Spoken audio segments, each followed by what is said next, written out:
third item on our agenda is a presentation and site plan application to construct new commercial buildings at 197 to 199 North Street. Our applicant is Grant Kyle, and if somebody from the project can come forward and tell us about your project.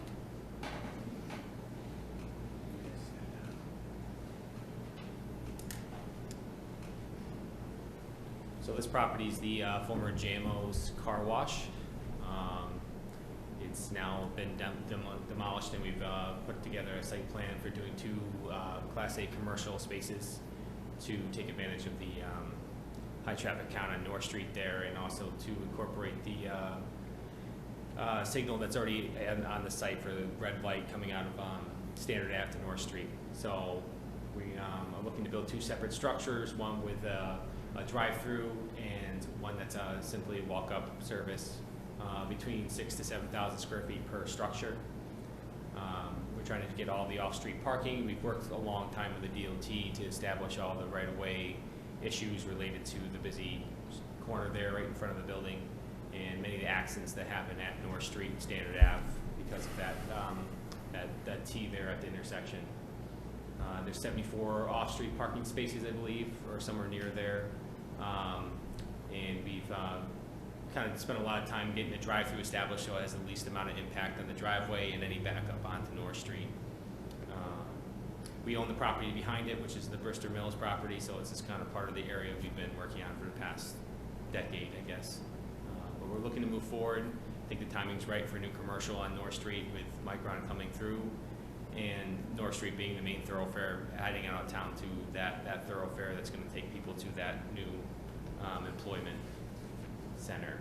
So I think other than that, I don't think we're applying for any change of use or anything like that. This is a zone commercial property, and we've just maximized the most we can out of the property to kind of bring it back to life. We don't have any tenants as of this point in time. We're looking to get approval, so people, when tenants come in, that we can establish what is available on site for them. We know this is sometimes a process you want to have figured out before you promise a space. That's it. Does anybody on the board have any questions? Do you have any specific tenants in mind? We have general interest from people, from doctors' offices with the cancer center going up. We have some commercial, regular commercial tenants that have expressed interest, but a lot of it is based upon the cost of it. So we do think it'll end up probably being medical or offices, and then maybe one food venue based upon the drive-through. I don't think Auburn, maybe another bank. Auburn needs another bank, I think. I don't know. Maybe a pizza shop. I don't know.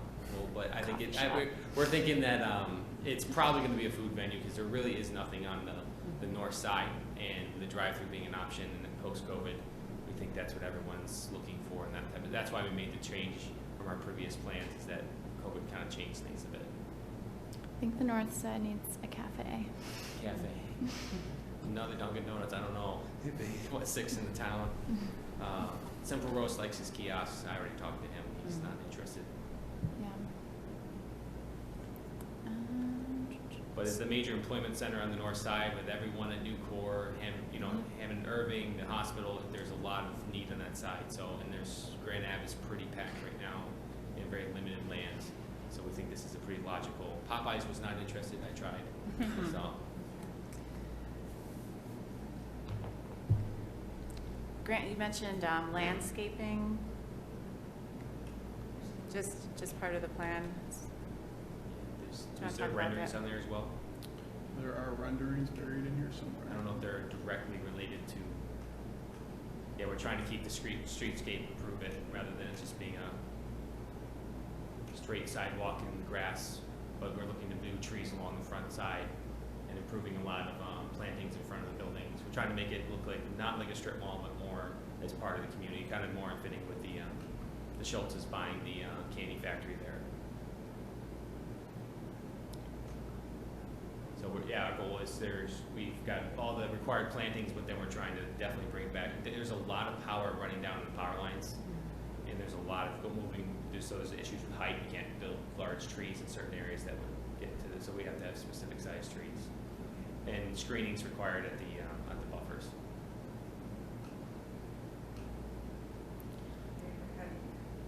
I'm sorry.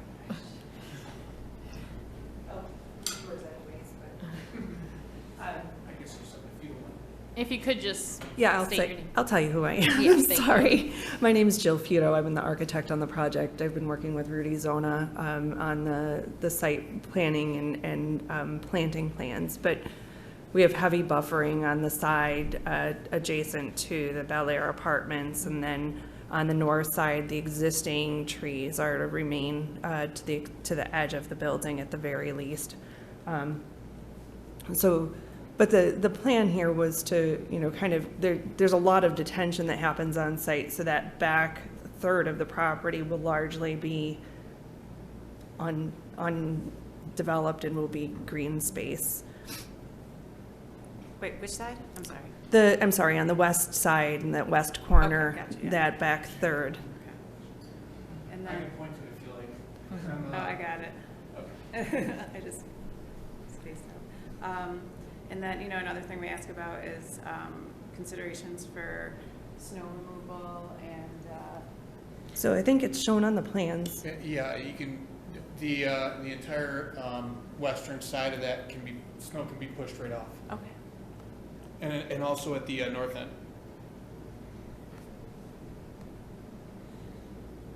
Which, there's a basin right there, and it just so happens it can go right into there, so. Convenient. So your entrance in and out, primarily you're looking at being straight in front of Standard Ave, so that folks, if they want to come straight through, they're going to immediately be able to go through that light right into the complex. It's generally aligned. There's Okay. some change going on there. When we first designed that thing, the opposite side on Standard was going to be redesigned by the DOT, and so we tried to align it as close as we could to that. But the recent conversations we had this summer with them, we had to align it with some of these signal heads. And Grant, I don't want to say you're forced, you were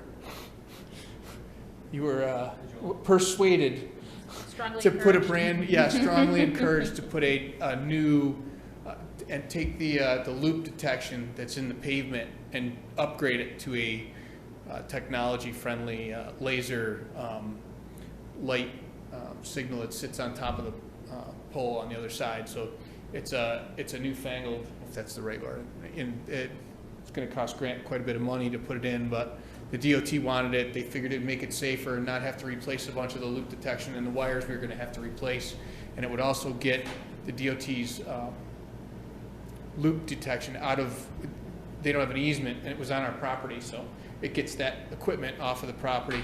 So we aligned it exactly Wait, with what's how. loop detection? I don't know what loop detection is. Loops are, it's an induction loop. It's a wire in the ground, so that when your car pulls up, sits on top of it, it triggers it, and Okay. then sends a signal to the light switch. Okay. You don't have that anymore. It's all timed off the laser Okay. thing now. Well, it's right now it's with loops, but Right, correct. when we do the work that we have planned, it'll Right. be through the And cameras. the DOT's told us that they can leave that loop in there and allow us to complete the entire work, then switch it over and remove the traffic loop. So if you're at the light at Standard, you can just kind of, Yep, it's gonna go. Using that You'll go about- straight in, and when they do their expansion over there, it'll line up perfect. Well, based on the plan that we had last. Which the DOT's changed multiple times. Well, And they- that's- and, you know, I the think city it's, has- actually, from what Steve and I discussed last time, it's based on the city's decisions is what they You do blame with the city it, for with that being a little intersection. slow. So, We said at the center line Yep, of the road, so there's really no way that it's gonna be in line dead center. yep. It just depends on how wide they want to widen it for the bus route, Central can't get around the corner. Once there, it takes the sidewalk curve every single time. So their concern is that the city has acquired this property in order to, I think I should get the microphone, but they acquired this property to allow that to happen. This is a bunch of things the city has to do in order to make that expansion happen. But we're planning past that to line up with them in the future in any form, like I said, putting on the center line. So with your turn signals going in and out of the complex, this is a 4-lane highway, right? We got 4 lanes on both sides. Any issues with, I mean, The, no. the applicant has worked closely and for quite a while with DOT to resolve the concerns of this intersection. They've done everything on their side to receive DOT sign-off on the plans that are included in here. I had spoken at length with DOT, and their big thing was requiring the updated camera technology that helps control the signalization there. It's actually the technology that DOT is going to. It's similar to the technology that we're using at the intersection of Loop Road and Genesee there. When that flows well, it's because DOT is using the camera stuff. When it doesn't flow well, it's because we didn't pay our subscription and they take it away from us. So ultimately, the technology that they're using there will improve the performance of that intersection as a whole. So alleviate stacking or waiting to make a left turn into it if you're going. So basically, the technology that they use monitors it with cameras, and when they see a vehicle there, they actually trigger it to change. So it's not just timed and happening whenever. It It's on happens demand accordingly in a to way. the demand. Yeah. No, that's good. And conversely, it leaves the primary flow of traffic open until there's something feeding in off of it. Which is really important for North Street in general, especially I'm thinking for Nucor and access to trucking and just in general driving through. And if a car is headed south on 34 at that light, is the light in a place where no one's gonna block access to, you know, like if you're coming down Standard and somebody stopped at the red light and they're blocking the, So right now, there'll be right now, the way that the signal heads exist, they will work for the layout as shown, and there won't be the blocking of the lights and or the driveways. If and when the city moves forward with adjusting the opposite side of the road, the city will be responsible for adjusting those signal heads to make sure that they align properly with both sides at that point. So But the lights roadwork, that work the there- roadwork itself won't have to change. Correct. The geometry and the construction of our entrance won't have to change. It will Yep. just be the signal heads. So ultimately, what's being allowed and approved by DOT functions once installed the way things exist and will continue to function when and if the city changes the other side of the road, which can't be said too often, honestly.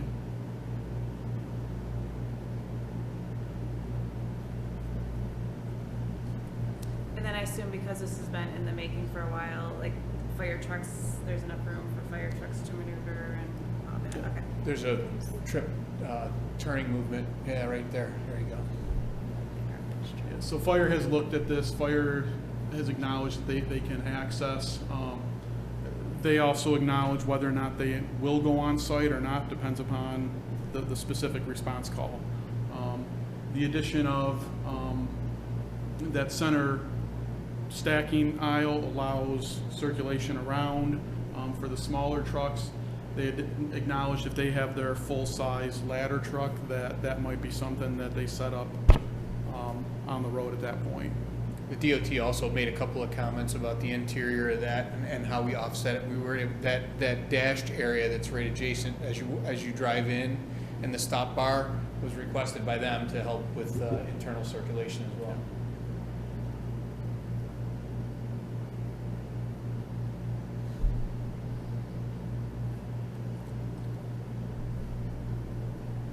Are there any other questions? All right, so we're gonna open the public comment period for anybody who wishes to speak on the project. If there is anybody here who would like to come forward and make comments on 197, 199 North Street, we'll do that now. With no takers, we'll close that section and we'll have Steve provide comments on the project. So with respect to the project, there's a couple, I guess, minor concerns that we want to work through ultimately over the next month to make sure that we're all on the same page. One of them is with respect to the drive-through and the provisions for the drive-through. The way it's shown right now is acceptable. Let's see, where are we? Essentially, the drive-through stacking occurs all the way to the most interior portion of the site, circles around the left side of the building there. There's 2 proposed windows on the back side of that window to facilitate a drive-through. The concern ultimately is that there are specific requirements around menu boards, speaker intercoms, directional signage, as well as the potential need for striping out a drive-through lane versus the bypass lane.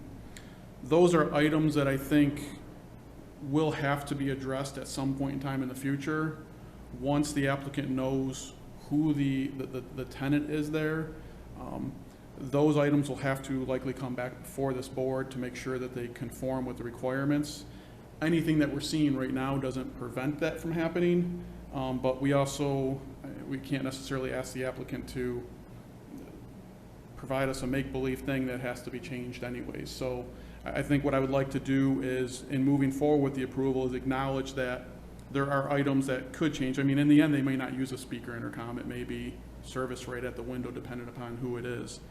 But if there's a need to address those, that we acknowledge that right now, but hold that for a future revision or approval if necessary.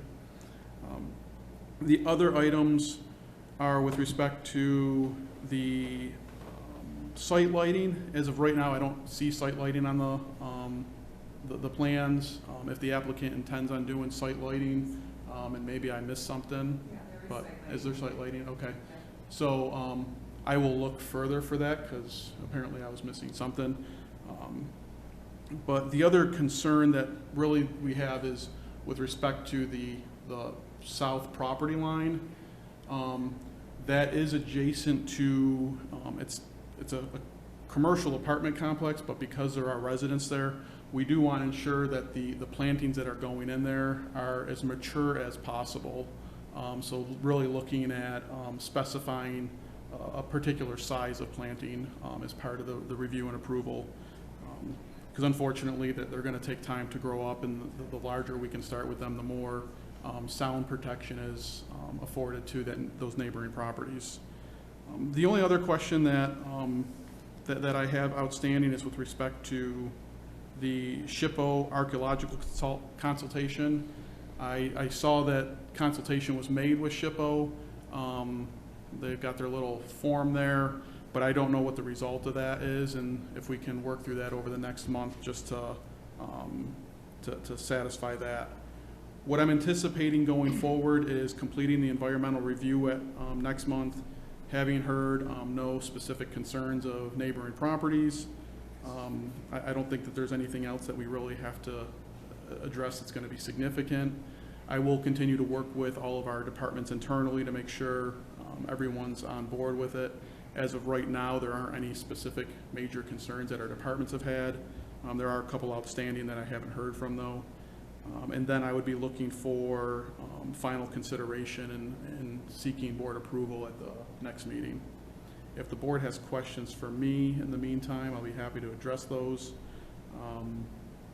And if not, I'm asking that we simply table this until next month when we can compile the environmental review and resolutions for approval.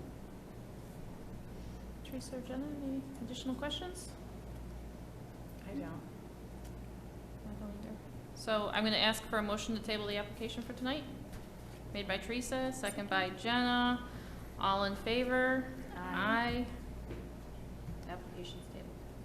Perfect.